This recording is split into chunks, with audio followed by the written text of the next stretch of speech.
Welcome to the Real News Network. I'm Jessica Devereaux in Baltimore. On Capitol Hill this Thursday, the gang of 8 senators defended their new immigration bill. This bill, which is being heralded as a pathway to citizenship by some in the media, is going to be looking at creating a provisional legal status for immigrants who came to this country illegally, and as well as a 10-year waiting period where they could potentially get permanent residence. Here to discuss all this is Isabel Garcia. Isabel Garcia is the co-chair of the human rights organization Derechos Humanos in Tucson, Arizona.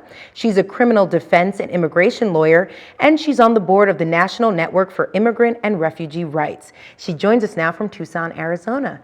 Thanks for being with us, Isabel. Thank you for having me.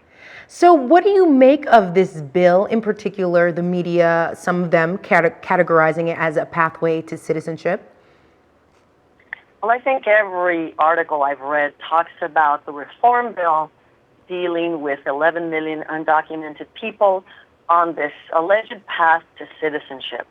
One only needs to read the summary to see that really the legalization of the 11 million is a low priority and will be limited severely. A pathway to even a provisional 5-year worker status will be severely limited by the first part of the bill. Really what this bill is a total increase, unprecedented increases for alleged border security, because I'm telling you as a border resident, these monies that have come in for border security, particularly since the mid-1990s, have brought nothing but insecurity, death, separation of family, devastation of the local economies. It's been brutal here.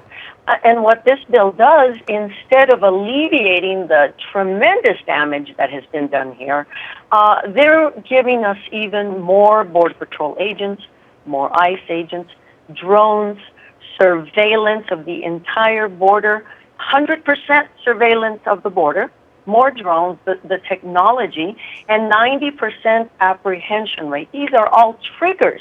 It's going to allow agents in all federal lands, as it is, the damage they've done to our environmental treasures here in the state are really dramatic.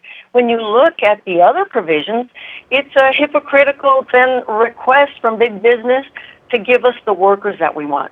When you say that, Isabel, about it being hypocritical, what do you specifically mean? Because behind this bill, you have the AFL-CIO supporting it, as well as the Chamber of Commerce. You have these diverse groups, you could say, people who are on different sides of the spectrum. What do you make of these types of groups coming together and supporting a bill like this?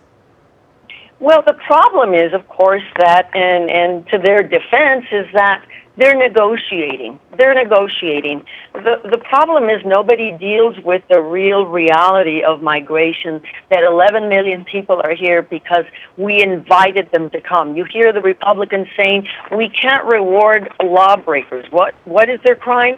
They jumped the fence. Some aren't even lawbreakers, because when you come in, half of the people come in with a permit and then they overstay.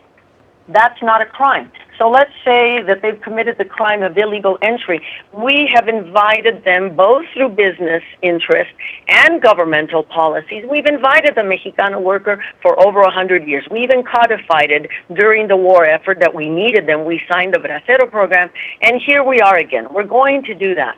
We're going to also give premium to people with particular education and all, and eliminating 2 very important family unification cornerstones of our laws, especially since 1964.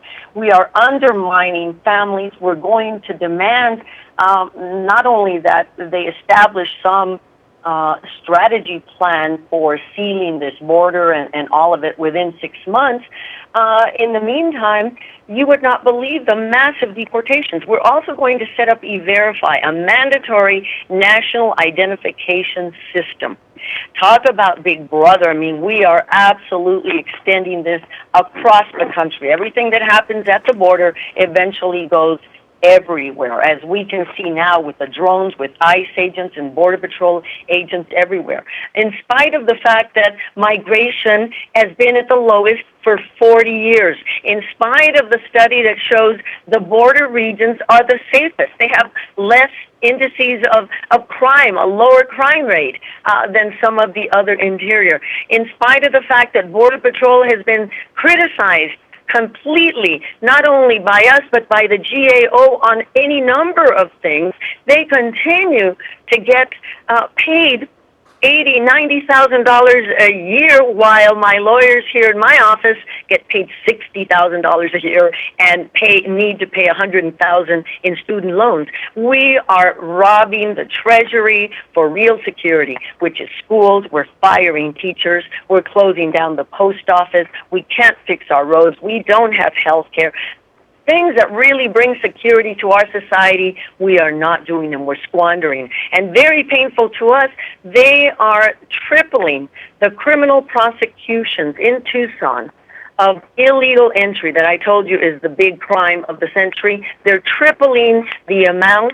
They have 70 people shackled in chains tied to each other that have an entire criminal proceeding. An entire criminal, from initial appearance to sentencing to a private prison, CCA, that we pay $17 million per month at this point from this court. They want to triple that, adding another $50 million to that. Total is $5.5 billion in addition to the $18 billion that was utilized here. We need to follow the money.